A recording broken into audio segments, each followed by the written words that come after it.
Hello everyone, welcome to the Unconventional Intentional Homemaking podcast. Today we're going to be talking about something a little bit controversial, which is not usually our style. What are we going to be talking about? Today we are talking about a very on-trend topic. Tradwives. Tradwives, yes. But first, should we introduce ourselves? Yes. I'm Issa. I'm Blaise. And we run an intentional homemaking YouTube channel, which is why we also do this podcast. And I'm totally not stalling so that we don't have to talk about tradwives. The tradwife phenomena. That's it.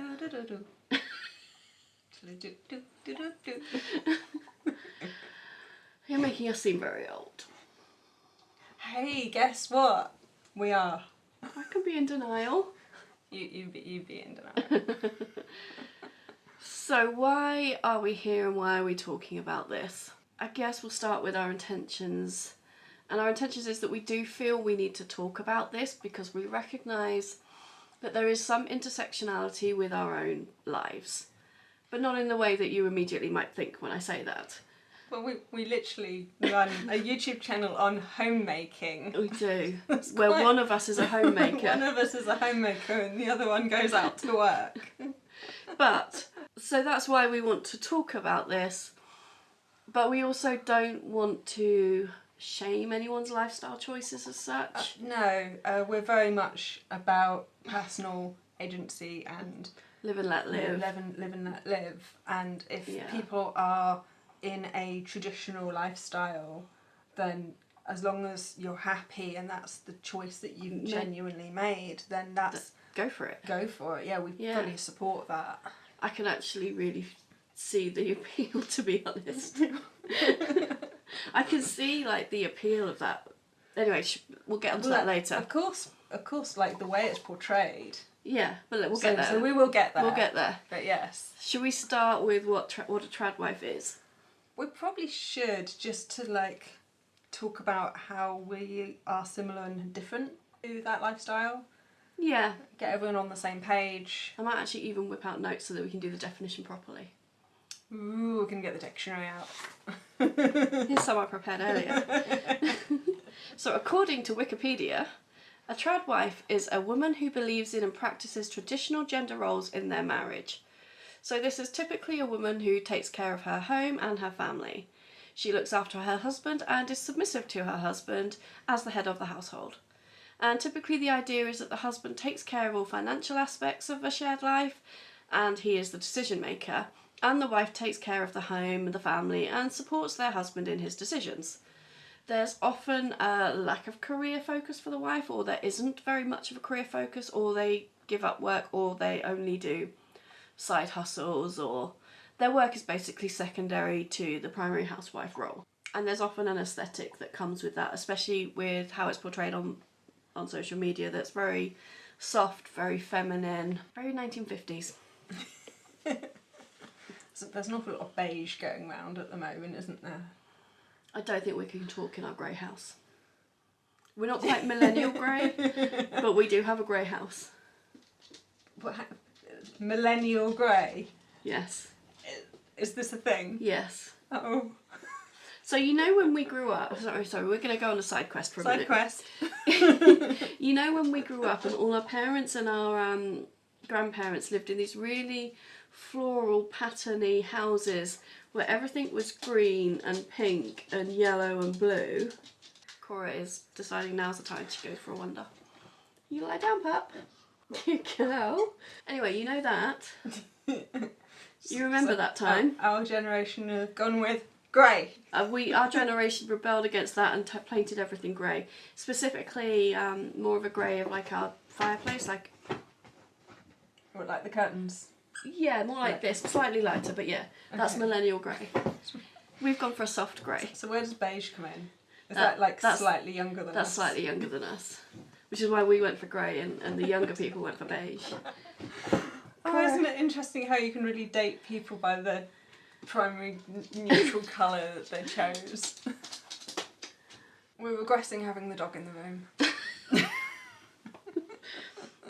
Don't mind the dog squeaking. But yeah, the upshot of this is that Gen Z have labelled it millennial grey.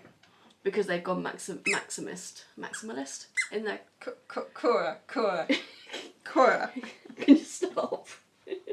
Any other toy other than the squeaky one, please.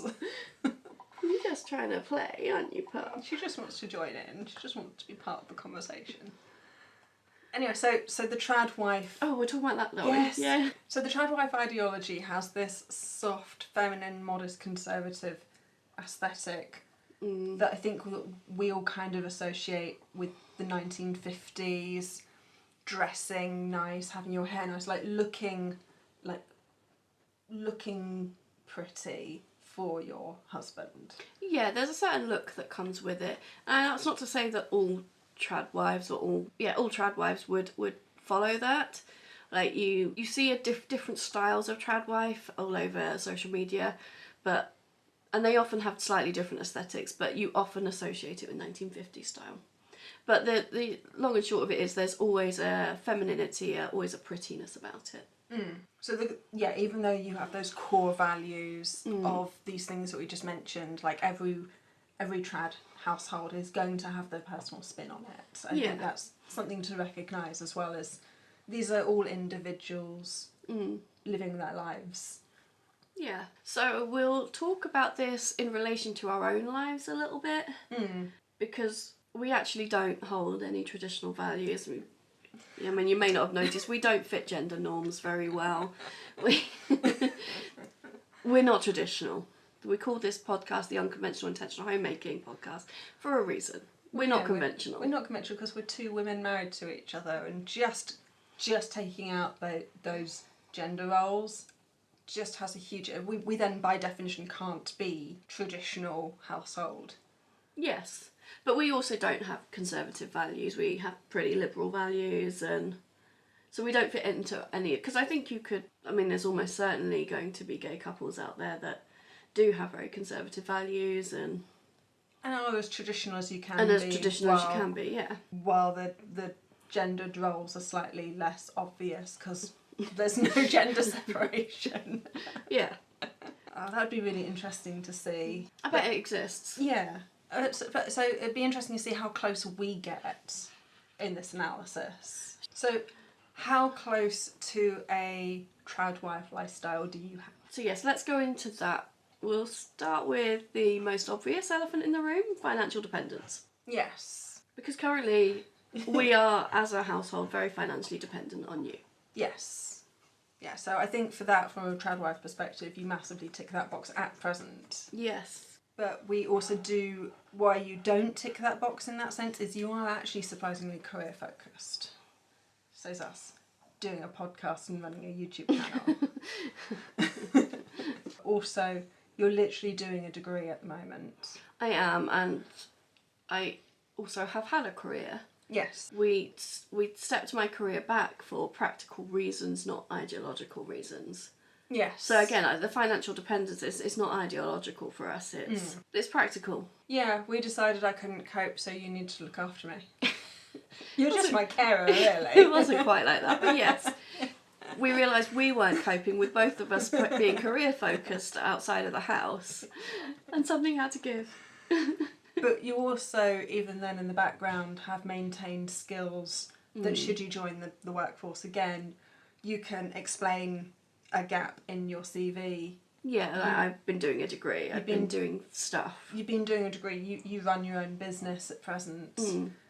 You've run other businesses in the past, so you've done a lot of copywriting and things as well. Like, you are financially dependent on me at present, but that could change on a dime right now. Yeah, we could switch that up if we want to. I'm looking forward to the day where I can get to be financially dependent on you. Okay, right, next.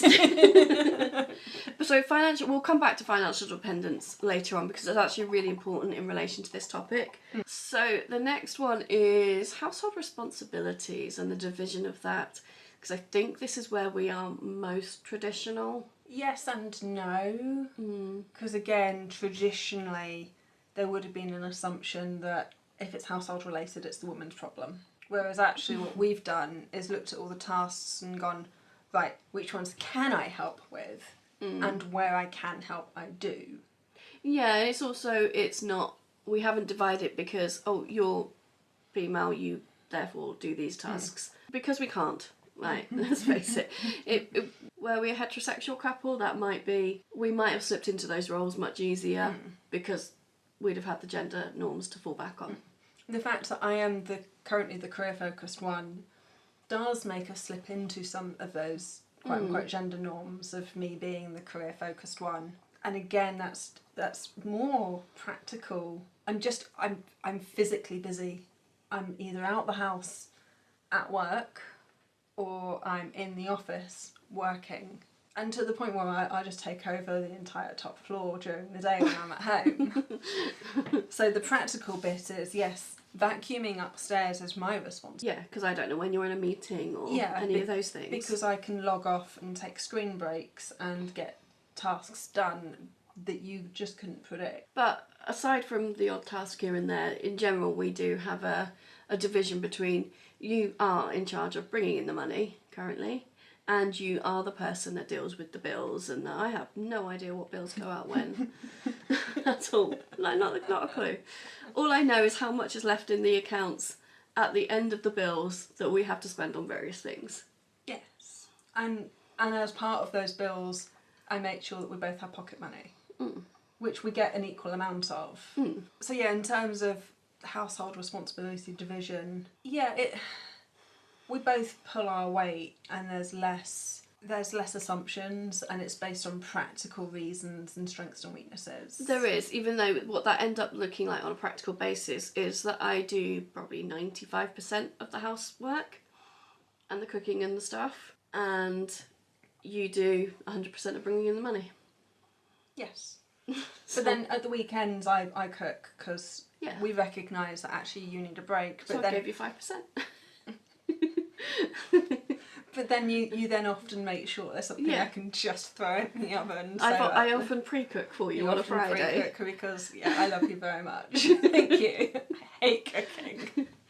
I pre-cook because I know that it's not actually one of your strong points, and there's a high chance that if I don't provide something really easy for you to heat up, we're not going to be eating very well over the weekend. I mean, the thing is, we could make all sorts of excuses or reasons to how the division of labour is divided. It is again very much down to how do you make those divisions. And in a traditional household, those divisions are kind of pre-allocated. Yeah, they're pre-decided for you. It doesn't matter what your strengths, your weaknesses, your desires, what you want to do in life. None of that really matters. Yeah. Whereas to us, we actually thought about those things, and one of the things when we decided that I was going to stop working for a while was that I would then do a degree in that time, so that I wasn't doing, I was still progressing, and so that I still had other fulfillment other than looking after you. Which I'm sure is exceedingly fulfilling. Another thing is, because if you're going into a traditional lifestyle, there's a good chance that you've been kind of encouraged that way by society or your local community. You've been funneled in that direction. Yeah, you've kind of been funneled in that direction. Yeah, I mean, I think I have heard of people that are on social media that have been very career driven and gone to it after, and that was a choice they made as they got older, but I think for a lot of people it's an automatic assumption. It was very much an automatic assumption for me growing up, and that was religion focused because I grew up in a high demand religion. There were just gender roles that were expected. Yeah, to the point where you were, I mean, I have acquired a trained housewife. It's not as good as it sounds. I'm not that well trained. I found it very dull. But yes, I was. We had weekly sessions where you'd group up with the other it was called Young Women, which if you know the religion, you now know the religion. It was called Young Women, and you'd group together, and it was on a Thursday night. I don't know if that's across the board or if that was just where we did it. And we would go and we would have a leader who, for some reason, was actually always seemed to be an unmarried woman that was tasked with this. Okay. In my experience, and it was always an unmarried woman that was in charge of this. And we would have weekly lessons on things, like we were taught to cook, to grocery shop, to budget, we had one week where it was set up as a competition, but we basically had to work out who was the best ironer among us. I learnt to iron because I got paid per item, and I didn't get paid per item if the item wasn't good enough. If you're interested, I won that competition that week. Which is ironic, considering We never iron anything. we've owned an iron for like 5 years and we've only just got it out of the box to iron the curtains. Yeah, I don't iron anything anymore. We don't iron anything. Things come out of the tumble dryer, get shoved on hangers, and then they job done, the wrinkle free. But that's a good example of how that funneling can happen, like, because I did put effort into my education, but I didn't ever think I would need it. So I didn't have a lot of career focus as a teenager or even a young adult, because I was always like, well, what's the point? I'm not going to need this. At some point I'm going to get married and... Yeah, and I think that funneling that assumption can be very damaging to women who then want to be career focused later in life, and they're just automatically so far behind everyone else. Yeah, so I actually only really became career focused when I realised my boyfriend at the time, I did eventually marry him, was never actually going to, or was unlikely to earn enough to support a household. Even though I had this indoctrination, I was still kind of actually quite offended by the fact that I was being taught these things, because I knew the boys weren't being taught these things either. Oh, the irony that's most... Yeah. That when you want a trad wife, you've got to be a trad husband. Yes. And like, again, in this day and age, being able to bring in enough money early enough to support a single thing. Yeah, which is why I ended up becoming career focused at all, was because I recognised that my boyfriend wouldn't be able to support the life I thought I was going to lead. The irony is then you've married me. Then I married you, and you can. I mean, I couldn't when we first got together though. No, but it wasn't his fault that he couldn't. That's just how life is now. Yes. It's rare that one person can. Yes. We are in a very fortunate situation. We are. Which we've both worked very hard to achieve, with you supporting me to be able to get there. Yes. It's not been easy, and we are privileged to be able to afford this lifestyle at all. Yes. So, I guess, should we talk about those conservative values that we may or may not have? Do we have them? Oh no, because the thing is, when you have strong conservative values, highly dependent on gender roles, and then you remove gender from your relationship, how can you have conservative values in a same gender relationship? I'm sure some people manage it. I'm sure there are relationships out there that do, somehow. I mean, ironically, we've almost fallen into those roles. We have, yeah. Like, we've still, even though we haven't done it through gender, we've still gone, okay, well, if I'm bringing in the money, you're in charge of this. I like to pretend I'm the head of the household. You're very much not. I suspect that that's probably how most very traditional households are, though. So, yeah, no, I guess that, well, I guess, are we conservative? Because you actually, when you describe your childhood to me, it sounds very conservative to me. And I know my upbringing was conservative, and I used to have conservative values, and I know you did. Except I also kind of didn't. Yeah, you were a weird dichotomy. I was, yes. I still am. I'm just, yes. So yeah, I was brought up in again, it was a conservative household in terms of gender roles based on practicality rather than values. So yeah, my dad, his job, we moved a lot. So my mum couldn't have a career because she would be following my dad around. No, except she could have if... Not, like, working from home wasn't really a thing then. I was just thinking that we know other people where they also have to move around a lot for their job. I'm thinking of your family. They've had to move around a lot and they manage it. Only because the jobs that they have support that. For most people, if one person is dragging the family around the world... The people being dragged have a lot fewer opportunities. I guess the societal expectation was that would automatically be your dad.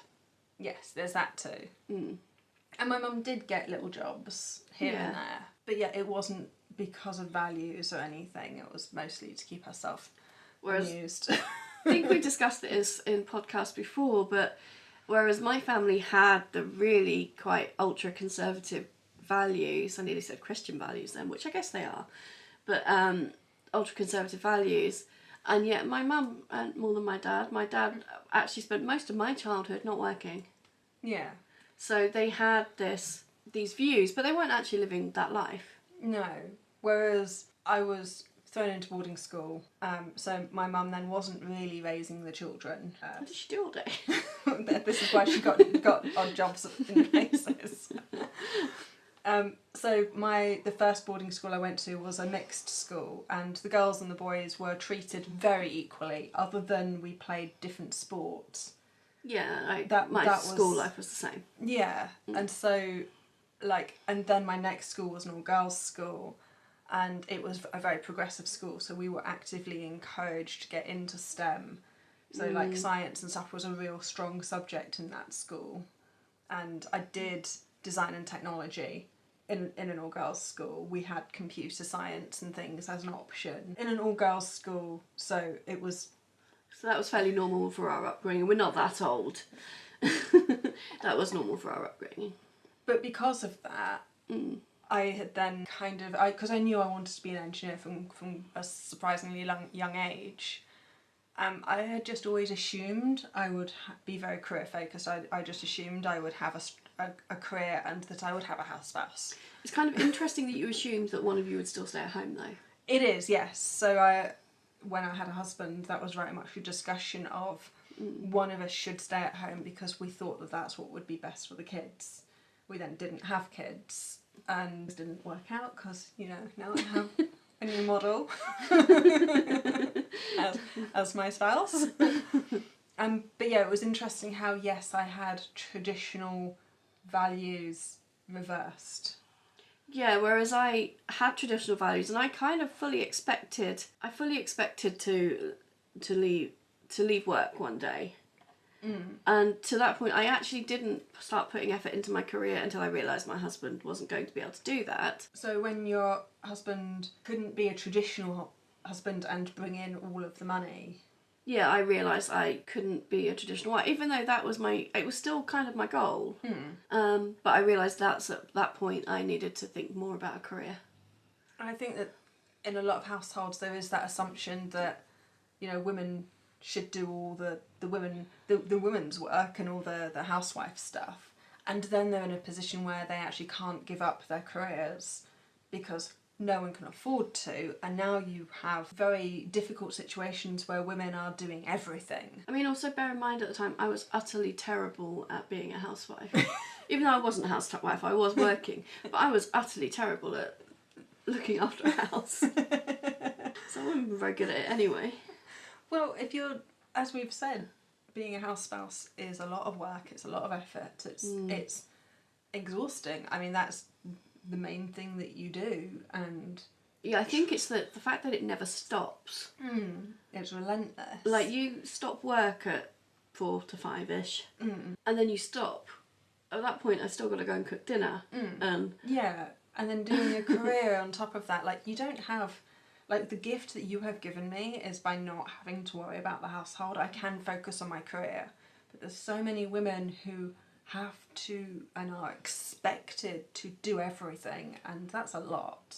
It is. Yeah, I'm very lucky that, even though I do a lot, I do have a YouTube channel and a podcast, and I'm doing a degree. So I am doing a lot of other things as well. But I am very grateful that we are able to live the lifestyle we do. I think with all that in mind, the question of, are you a traditional wife? Are you a trad wife? No. No. Do you want me to expand on that? you are a house spouse. I am a house spouse. I am a housewife. I do stay at home, and I don't want to say I don't work. I don't currently bring in the bulk of the money. But one day, you never know. We might get back to that. One day I can retire. You never know. But that doesn't mean that that's the same as tradwife, and I think this happens a lot, is that you all kind of get lumped in together, like homemaker, housewife, tradwife, stay-at-home mum. All of these things are slightly different things, and the lifestyle might look similar, But I think it's the ideology behind it that's different, the practicality, the reasonings, the why. And I think it's that why that's actually really important, which brings us back to intentionality, is that we didn't end up in this situation through any ideology. We weren't funneled this way. We sat down and we had a long conversation, a lot of them, and made a decision. We intentionally chose this, knowing all of the risks and the issues. And we continue to choose this every day at the moment, but going forward, if the situation changes, Then we'll we're, change we're things. perfectly open to literally changing everything, complete 180. And I think that's what the key difference is, that the reasons why you're doing so. And for most people, somebody staying at home or giving up work is entirely practical. For some, there's an ideology behind it, and that's fine. Yeah, I think that social media and like a lot of the tradwife content that we see online isn't very accurate. I was just chuckling at you trying to be respectful. I mean, yeah, once again, that everything's valid, but the social media portrayal of trad life is exceedingly idyllic. Yeah, so I get a lot of this content across my feed because I'm interested in homemaking as a general topic. The tradwife content is always so soft, it's romantic, it's idyllic, it's all of the absolute best things possible about being a house spouse. It's baking bread. It's the fact that you are so unstressed and that you have the time for the bread making and the playing with the kids and doing these complicated meals all while dressed up and looking gorgeous. It's the making craft. And I'm very well aware that as I say these things, I do some of these things in my videos. I'm well aware of this, that I do crafts and I do decorate unnecessarily, and I do even bake bread, but I only bake bread because we genuinely eat it. It's not for content. I think it's more the fact that it's so idyllic and so romanticised. And when we make videos, we always make sure to include the stress, the hard bit, the highlighting how much time and effort and work it is. So I'm hoping we get that balance right between it being aesthetically pleasing and inspirational while also being realistic. And showing the nice parts of homemaking, because there are nice parts. That you can't get away from the fact that there is not stress-free, but it's a different type of stress.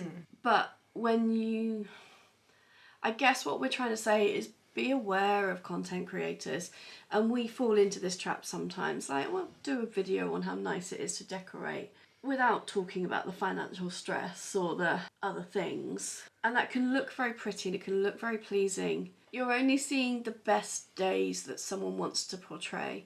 You're not seeing the worst, not very often, and you're not even seeing the average for the most part. No. I think that's what we try and show. We try and show the average. So you get a very average video on our channel. But also, yeah, it's very planned and curated, and scripted with a lot of these videos that you see out there that are very they're just very yeah. So they'll talk about the wonderful aspects and they'll show you the best, but that's not necessarily accurate. And when you are living a lifestyle that you're trying to portray, or even if you're unintentionally becoming an inspiration for how other people want to live, then it's important to be aware that not everything is accurate. I think the one key thing, that the irony is that many of these content creators don't actually have this risk anymore, because the main financial risk that we talked about. Because they are successful on YouTube in and of, or whatever social media platform they're on, in and of themselves, that they are no longer financially dependent on their spouse. In many cases, they're out earning them. Sometimes by a lot. Yeah. Or they didn't have money worries in the first place because of their own background and history. And so there's no discussion on, yes, if you want to be a tradwife or you want to be financially dependent on someone, that is a perfectly valid lifestyle. Just remember that there are risks. There are risks, and that the people that you're watching on social media might talk about these risks, they might dismiss them, they might underestimate the risks, but they're not, in many cases, they're not taking the risk themselves because they are earning their own money. They're not necessarily adhering to the tradwife ideals that they're talking about anymore. Yeah, because, you know, if you are completely financially dependent on someone and it's a very, very, very risky place to be, particularly if on top of that you have given up your career earlier, you haven't been career focused early, and you haven't focused on your education. You haven't focused on your education, and you literally, if the worst should happen and you find yourself alone for any reason, that you then do not have a career or a financial income. Or you have a long gap on your CV. So even if you've had a career, if you take a gap for 5 years, that really, really affects your ability to earn. Yeah. And stuff. And whether that's because your spouse has passed for any reason, or, you know, or you've separated or divorced, like that is the big risk that many of these tradwife accounts don't discuss, because to them it's never going to happen. It's never going to happen. It fits, especially when you come from it from a very conservative ideology where you don't believe in divorce. Yeah, it fits the narrative to not have that discussion. Yeah, it's because, of course, but nobody goes into a marriage thinking they're going to get divorced. Nobody does that. Not many people do that. If you're walking down the aisle thinking that, maybe you want to think twice. I know a couple of people who have done that, and hey, guess what? They got divorced. I feel called out right now. You were not the only one, I know others. It wasn't this marriage that I had those feelings. I had an epiphany as the doors were opening. I was about to walk down the aisle that I was going to end up getting divorced, and I did. So the other risk financially, and this is the hardest bit to talk about, because I don't want to insinuate that tradwife equals abuse. And No. I definitely don't want to insinuate that abuse means tradwife. Like this is, the Venn diagram overlaps, but it's not a circle. No, like anybody can end up in an abusive relationship. Tradwife, not tradwife. You don't know it's going to happen until it happens. But then to have a lifestyle that actively encourages financial dependence, leading to very quickly, very easily, very justifiably having financial abuse thrown in, and then often leading to physical and emotional abuse. Like, the trouble with tradwife is if you've thrown yourself in it and you don't have any way of leaving, you are suddenly in a really, really dangerous situation, and that should not be underestimated. And you can't even go, it would never happen to me. No, because nobody knows. Like, nobody starts a new relationship thinking they're going to be in an abusive relationship. And as much as people would like to think you can tell, you cannot tell. And often abuse doesn't start until either the first child is born or marriage or some sort of, there's often a thing that happens like that where somebody suddenly feels more comfortable that you can't leave, and then they start to become abusive, and it doesn't happen overnight. And the build up to that, there's the love bombing. Like, abuse is exceedingly complicated. Yeah. And it's never ever as easy as just leave.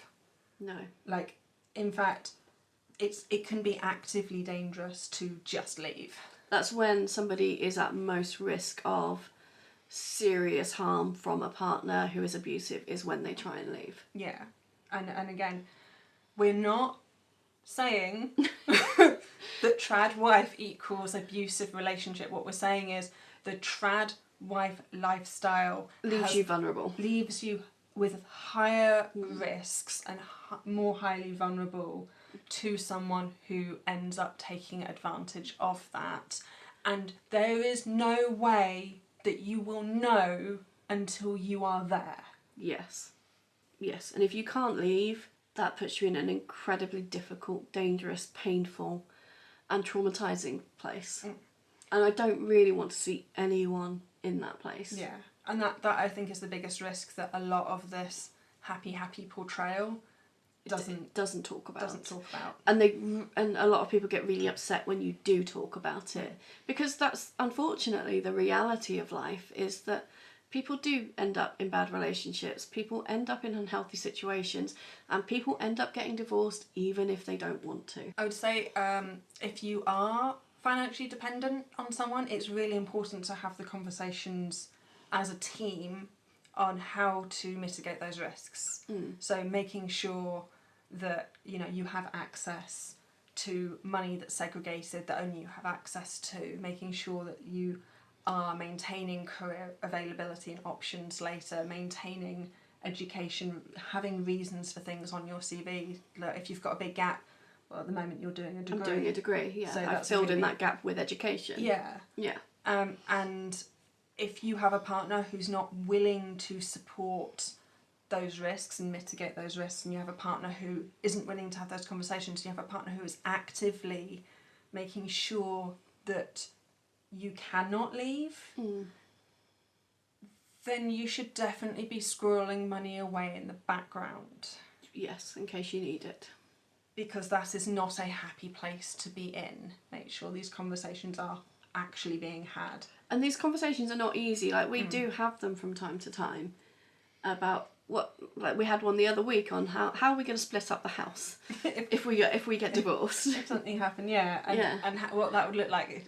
And we have no plans of getting divorced. We're entirely happy. It was an entirely a what if. By having those conversations when you're happy and you want to support each other and you're not in a bad place. Not in a bad place. Yeah. It makes it a lot easier later if that situation ever arises.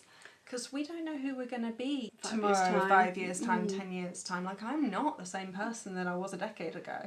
No, they're not easy conversations to have, and not everyone is going to be able to have them. We recognise that not everyone is going to be safe to have those conversations with. And if that's the case, then you should definitely be looking to make yourself safe. So yes, always do what is safest for you, I think is the key. We know we can have these conversations with each other. In fact, we thrive on having really difficult conversations. It makes up the bulk of our relationship. They're just fun. Just all the what ifs. So we can have a conversation with each other about divorce whilst knowing that neither of us are planning on divorcing each other. Yes. Is the key. But I think I would just want to reiterate, go over, enhance. I just want to make it very, very, very, very clear that we are not judging or shaming or belittling or bringing down tradwives at all. Like, we recognise that actually that's a great lifestyle to aspire to, and the reasoning behind it are your own and perfectly valid. Yes. Like, anyone who wants that lifestyle, more power to you. That's great, that's fantastic. We hope you achieve it. Just be cognizant and recognise the risks. Yeah. Have your eyes wide open if you're going into a situation like it. And don't believe everything you see on YouTube. Yeah. So to summarise, no, I am not a trad wife, nor are you. I'm glad that bit had to be said. Just thought I should make it clear for everyone, you know.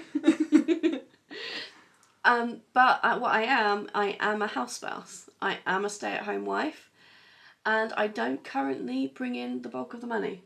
That is entirely on you. And that does leave me vulnerable, which is why we've had these conversations. But also it's important to talk about the distinction between homemaker, house spouse, and all of these things. Stay-at-home mum, they're all different. And a lot of it gets conflated, and it means that some people get a bad... reputation? Yeah, some people get a bad reputation because they are lumped in with another or an ideology that other people don't like, and everything can become very, very divisive, and it doesn't need to be. Everybody has their own reasons, whether it's practical or ideological, for choosing the lifestyle they have. And what's important is just making sure that everyone is fulfilled and happy and has genuinely chosen that lifestyle. I concur. And I'm not a trad wife. And you are not a trad wife. Which is a good place to end this podcast, I think. So that was a little bit about our thoughts on trad wives, and in particular a social media portrayal of trad wives. If you have any thoughts, then please do let us know, but let's all try and be as respectful as we can. This is a very divisive topic and we don't want to cause division. Maybe next week will be less controversial, who knows? Next week we'll go back to a much easier conversation. So make sure you subscribe or follow wherever you listen to podcasts there, and we will speak to you soon. Bye! Bye bye!